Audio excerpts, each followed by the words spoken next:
Alors je suis Pauline, femme de 30 ans, auteure et pleine de joie de vivre. Les rayons du soleil filtrent à travers les branches du vieux cèdre. Donc c'est l'histoire de Max, un homme tout à fait ordinaire qui se retrouve en prison du jour au lendemain. Là, il débarque dans un univers dont il ignore tout. Il va rencontrer des créatures toutes plus étranges les unes que les autres. Ah, et on a déjà dépassé. Je sais pas comment tu peux faire en 10 secondes, c'est fou. L'idée, elle m'est venue d'une rencontre avec Max, le personnage principal de mon roman. C'est une histoire vraie. L'histoire de Max, de sa chute. Je l'avais rencontré à l'occasion d'un baptême. J'ai appris qu'il était en prison, je l'ai appelé en prison, on a commencé à discuter, il était en fin de peine, puis on s'est retrouvés après tous les jeudis dans un hôtel parisien. Et voilà, il m'a raconté son histoire. Alors ce qui est assez incroyable avec la rencontre avec Max, c'est que dès lors qu'on s'est croisés, qu'il s'est assis devant moi sur la table de cet hôtel, il a commencé à parler avec une espèce d'urgence, et moi je l'ai écouté avec tout autant d'appétit, en tout cas d'intérêt, et c'est allé très très vite finalement. Je crois qu'il avait besoin de se livrer et moi j'avais envie de l'aider en tout cas. L'idée qui est venue en premier, c'est celle de la chute, du vertige, ça peut être vous, ça peut être moi, et voilà ce qui se passe de l'autre côté du miroir. Pour l'instant on est des citoyens pour lesquels tout va bien, mais du jour au lendemain tout peut vaciller, et alors qu'est-ce qui se passe?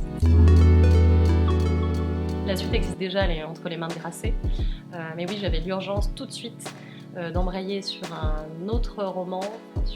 Je voulais pas lâcher mes personnages, je voulais qu'ils continuent à exister, je voulais pas les abandonner, donc il y a une suite très prochainement normalement qui devrait arriver.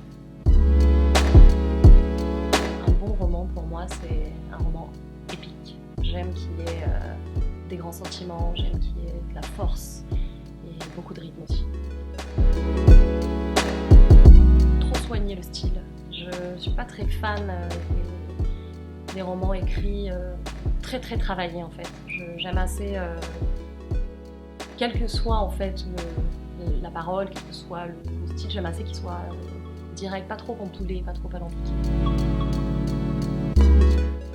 Alors sur mon frigo, il n'y a que les petites magnettes des régions de France qu'il y a dans l'écurie. Mais disons qu'il y a une citation que j'aime beaucoup, c'est « Je rêve donc je suis ».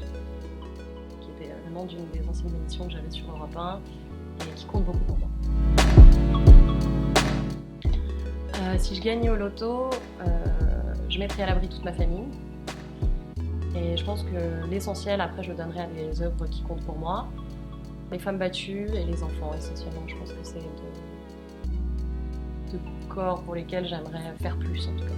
Et la prison, évidemment. Sachant que la prison, plus que de l'argent, je crois que c'est du temps, de l'engagement et beaucoup de réflexion qu'il faut.